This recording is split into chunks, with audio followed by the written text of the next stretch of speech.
देखिए, इसको नंदी चौक बोलते हैं।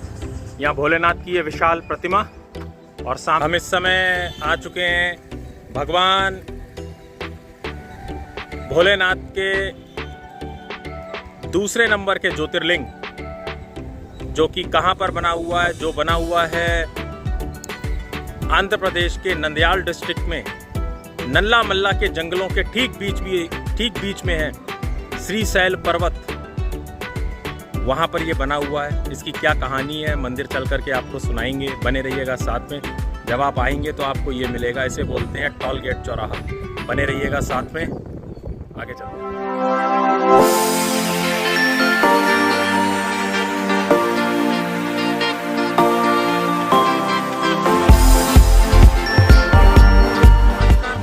एक बार फिर से स्वागत है आपका एक नए ब्लॉग में, एक्सप्लोर विद मदर में। श्रीशैलम आंध्रा। बता देना चाहता हूँ, ब्लॉग ये लेट इसलिए आ रहे हैं क्योंकि हमें इंटरनेट की प्रॉब्लम हो गई थी। हम वीडियो अपलोड नहीं कर पा रहे थे। और मेरे पीछे जो आप देख रहे हैं ये श्रीशैलम मंदिर है। श्रीशैलम मंदिर के बारे में मैं आपको बता दूं कि ये आंध्र प्रदेश के नंदयाल डिस्ट्रिक्ट में पड़ता है और डिस्ट्रिक्ट का हेडक्वार्टर भी है श्रीशैलम। जब आप रास्ते में आएंगे तो बहुत खूबसूरत नज़ारे मिलते हैं, बशर्ते कि आपका रास्ता कौन सा है। आप हैदराबाद से आ रहे हैं, 232 किलोमीटर दूर है श्रीशैलम। आप मरकापुर से आ रहे हैं, 70 किलोमीटर है श्रीशैलम। आप कुरनूल से आ रहे हैं तो वहाँ से फिर 200 किलोमीटर है श्रीशैलम। लेकिन तीनों ही रास्ते अलग अलग आकर के एक जगह श्रीशैलम पर मिल जाते हैं और तीनों के जो स्थानीय विवरण है वो अलग अलग हैं। बहुत ही खूबसूरत है ये जगह, बता देना चाहता हूँ। साथ बने रहिएगा, इसकी स्टोरी बताता हूँ श्रीशैलम की। उससे पहले बता देना चाहता हूँ, डिस्ट्रिक्ट का हेडक्वार्टर है श्रीशैलम, नंदयाल डिस्ट्रिक्ट में है आंध्र प्रदेश के, और 12 ज्योतिर्लिंग में से एक है। साथ में शक्तिपीठ भी है। दोनों कहानियाँ आपको सुनाता हूँ, बने रहिएगा साथ में इस ब्लॉग में। देखिए, श्रीशैलम के बारे में मैं आपको बता देना चाहता हूँ, ये 12 ज्योतिर्लिंगों में से दूसरा ज्योतिर्लिंग है। इसे दक्षिण का कैलाश भी कहते हैं। और क्यों है ये ज्योतिर्लिंग, उसका एक कारण है। बड़ी छोटी सी कहानी है, मैं चंद शब्दों में आपको सुनाऊंगा। हुआ ये कि भगवान के 2 पुत्र हैं, भगवान शंकर के, हम सभी जानते हैं। भगवान कार्तिकेय बड़े और भगवान गणेश छोटे। तो भगवान कार्तिकेय और भगवान गणेश ने जिद करी कि हमारी शादी होनी चाहिए। तो माता पिता के पास वो पहुँचे। कार्तिकेय ने कहा कि मैं बड़ा हूँ तो मेरी ही पहले शादी होगी, लेकिन भगवान गणेश ने कहा कि नहीं, मेरी पहले होगी। तो भगवान शंकर ने एक शर्त रख दी कि जो पृथ्वी की परिक्रमा सबसे पहले करके आ जाएगा उसकी शादी मैं करा दूंगा। इसमें भगवान कार्तिकेय बहुत खुश हो गए और वो अपने वाहन मोर पे भगवान पृथ्वी की परिक्रमा करने चले गए, क्योंकि उन्हें पता था कि गणेश भगवान की सवारी तो चूहा है, वो कर नहीं पाएंगे।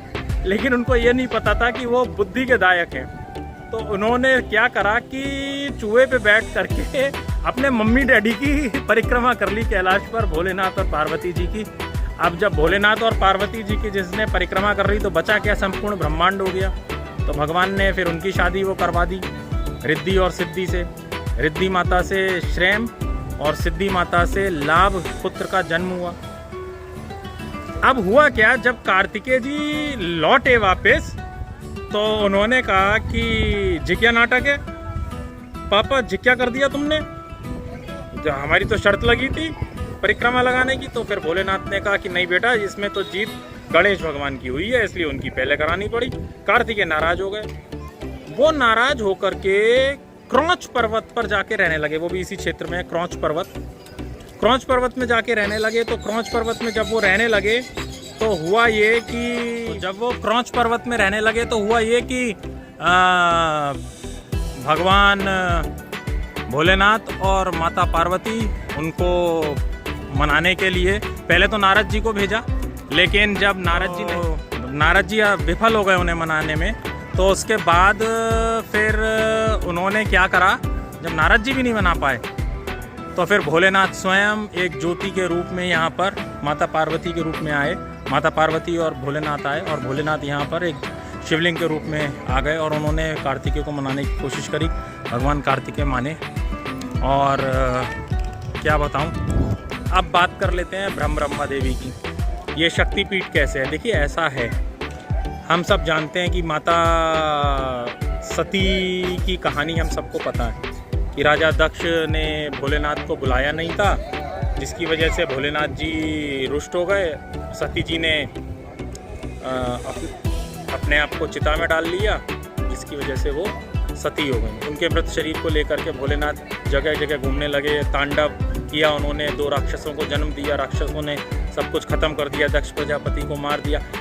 और लेकिन हुआ ये कि जब भगवान भोलेनाथ घूम रहे थे माता का शरीर लेकर के, तो भगवान विष्णु ने उन्हें शांत करने की कोशिश की और उन्होंने क्या करा कि अपने चक्र से माता के शरीर के 51 टुकड़े कर दिए। तो वो जो 51 टुकड़े जहाँ जहाँ गिरे हैं धरती पर, वहाँ पर शक्तिपीठ है।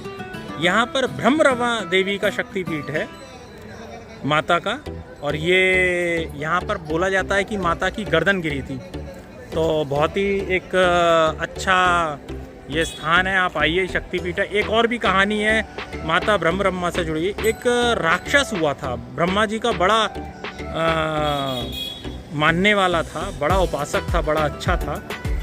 अच्छा तो नहीं था क्योंकि राक्षस था, बहुत उपासक था ब्रह्मा जी का। नाम था उसका अरुणासुर। तो जो अरुणासुर राक्षस था उसने ब्रह्मा जी को प्रसन्न करके ये वरदान प्राप्त कर लिया कि मैं किसी भी ऐसे व्यक्ति के हाथ से नहीं मारा जाऊंगा जिसके 2 या 4 पैर होंगे। भगवान ने कहा तथास्तु। खैर उसने अब जब पावर आ गई तो उसने सोचा कि अब इसका यूज़ करो अनऑथराइज। तो उसने क्या करा, देवताओं को, ऋषि मुनियों को, अच्छे लोगों को, सबको परेशान करना चालू कर दिया। तब सभी लोग मिलके माँ दुर्गा के पास गए। माँ दुर्गा ने क्या करा, ब्रह्मरम्भा शब्द का अर्थ होता है मधुमक्खी। उन्होंने अपने जैसी मधुमक्खियों को जन्म दे दिया जिसकी 6 टांगें थीं, और राक्षसों की सेनाओं को और उस राक्षस का उन्होंने वध किया। उन्हीं के नाम पर ये मंदिर पड़ा है ब्रह्मरम्भा देवी। बहुत कम ऐसे ज्योतिर्लिंग हैं जहाँ पर गिने चुने ही हैं जहाँ पर शक्तिपीठ भी है। तो एक बाबा बैजनाथ में भी शक्तिपीठ है माता का, तो यहाँ पर भी शक्तिपीठ है। आप आइए, पहले भोलेनाथ के दर्शन कीजिए। भोलेनाथ के बहुत अच्छी शिवलिंग है, लगभग 6 इंच ऊँची, 6-7 इंच ऊँची शिवलिंग है, जिस पर नाग देवता का मुकुट चढ़ा रहता है। और इस ज्योतिर्लिंग को मल्लिका अर्जुन ज्योतिर्लिंग बोलते हैं। मल्लिका का मतलब है माँ पार्वती और अर्जुन का मतलब है भगवान भोलेनाथ। तो मल्लिका अर्जुन ज्योतिर्लिंग से एक बार फिर से स्वागत आपका।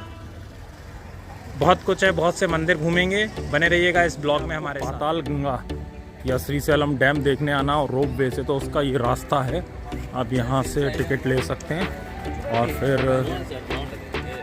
फिर रोप वे पर जा सकते हैं। ये देखिए, ये रोप वे का रास्ता है। मैं अंदर से आपको दिखाता हूँ। अभी हम टिकट, देखिए 80 रुपीज़ की टिकट होती है, ये मैं आपको दिखा देना चाहता हूँ। 80 रुपीज़ की टिकट होती है और APTDC की तरफ से है ये। और इस तरीके का ये वेटिंग हॉल बना रखा है, आप यहाँ पर बैठ के वेट कर सकते हैं। और ये देखिए, यहाँ पर बैठ के आप वेट कर सकते हैं और फिर रोप वे पे आपको जाने दिया जाएगा। आगे जा रहे हैं रोप वे में। रोप वे कैसा है ना, ये भी देखिए, ये सामने रोप वे है। देखिए रोप वे है, रोप वे से भी नज़ारे देंगे आपको। ये देखिए पाताल गंगा श्रीशैलम डैम, जिससे जो सागर बना है उसको हम लोग बोलते हैं, जो आर्टिफिशियल झील है उसको बोलते हैं नागार्जुन सागर। ये बैठे हुए हैं जो रोप वे को ऑपरेट करते हैं। लेकिन नज़ारा दे रहा हूँ आपको मैं श्रीशैलम डैम का यहाँ से।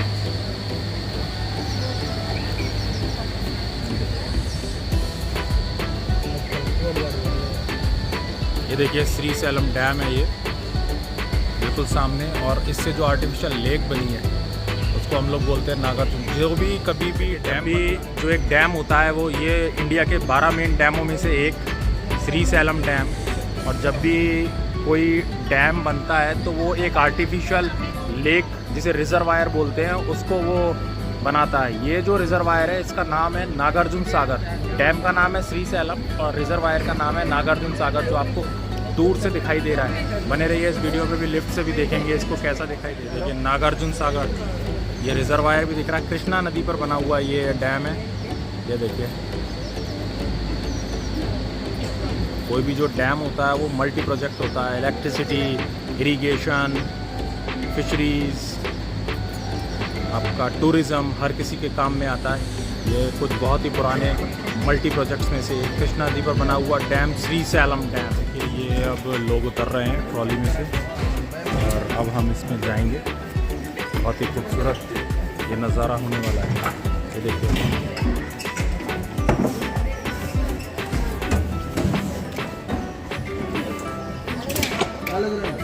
ये हम अपनी कार्ट में बैठ चुके हैं और अब हम नीचे जाएंगे और दिखाऊंगा आपको नज़ारे, साथ में बने रहिएगा।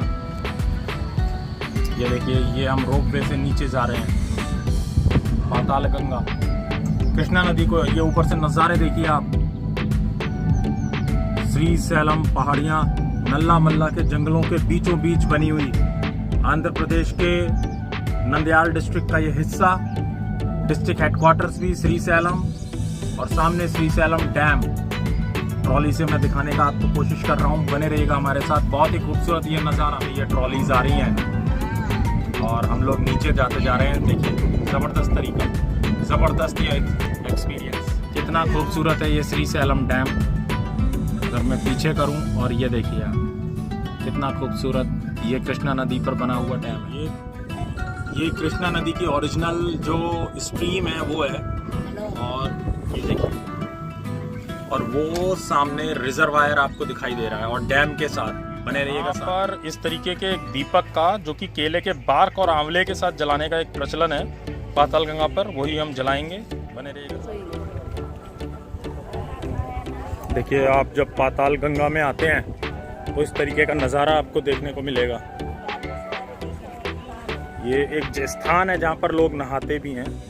हम नहीं नहाएंगे और यहाँ से आप बोटिंग भी करने जा सकते हैं ना, हम बोटिंग पे जाएंगे, लेकिन हम आपको पास से डैम के सारे नज़ारे देते रहेंगे। ये देखिए, वापस जाते समय आपको कितनी सीढ़ियाँ चढ़नी पड़ेगी, अंदाज़ा लगाइए। आप उतर के तो आसानी से आ जाते हैं, लेकिन जब वापस जाना है तो आपको काफ़ी सीढ़ियाँ चढ़नी पड़ती हैं, लगभग 500 सीढ़ियाँ। चढ़ कर के हम लोग थक गए थे तो मैंने सोचा थोड़ा लेमन सोडा पिया जाए। अब जिस जगह आए हैं आप, वहाँ की कोई चीज़ आप ना खाएं तो ऐसा मेरे समझ में तो सही नहीं है। और ये देखिए, ये इनका स्टाइल है बनाने का। ये बना रहे हैं लेमन सोडा हमारे लिए। ये देखिए, ये स्टाइल, ये देखिए।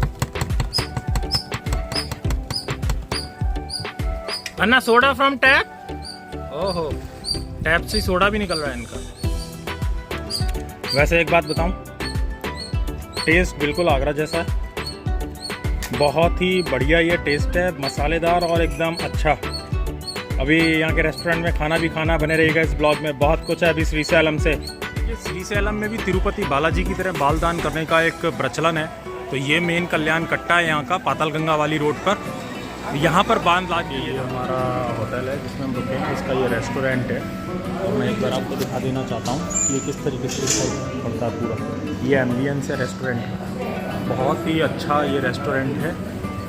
डिस्क्रिप्शन में मैं लिख दूंगा ये कहाँ पर है। बहुत ही नियरेस्ट टू टेम्पल है। हमने फ़िल्टर कॉफ़ी ऑर्डर की है, अभी ज़रा आ रही है, आने दीजिए, फिर रात को डिनर भी। देखिए, ये हमारी फ़िल्टर कॉफ़ी है, ट्रेडिशनल वे में आई है जैसे आती है। मैंने दोनों को अलग अलग कर लिया है। अब टेस्ट करते हैं, फिर बताते हैं आपको कैसा। बहुत अच्छा स्वाद है,